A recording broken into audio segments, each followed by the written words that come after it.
नयागढ़ सहर को विकासशील तथा सौंदर्यपूर्ण करने प्रचेषा जारी रही। रूपांतरित नयागढ़ स्वप्न देखा सह विधायक डॉक्टर अरुण कुमार साहू प्रत्येक कार्य को तदारख करने और दायित्व सहकारे समापन करने चेष्टा जारी रखिंट। विकास पर विजन सह सुपरविजन आवश्यक बोली से सर्वदा कही आसुचंती। आज पौरांचल अंतर्गत 2 नंबर और 3 नंबर वार्डवासी दीर्घ दिन दाबी तथा समस्यार अंत घटिबा कार्यर शुभारंभ करा जायछि। एही 2 वार्ड ड्रेनेज समस्या सबुठारु बड़ समस्या भावे उभा होइतिला। मुख्यमंत्री नवीन पट्टनायक एथि निमंते 4,91,00,000 टंका व्ययबराद करिसेंती। नयागढ़ मिश्र कॉलोनी ठारे आज यार शुभ दिया जायछि।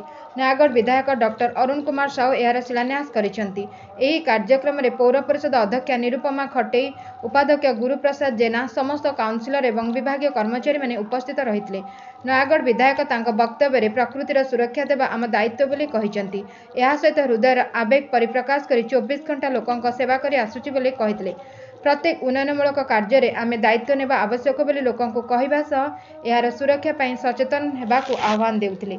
एही कार्य नयागढ़ सहरर बहु बुद्धिजीवी और महिला माने जोग देइथिले। नयागढ़ अनुराज खटेईଙ୍କ रिपोर्ट एकाम्र न्यूज।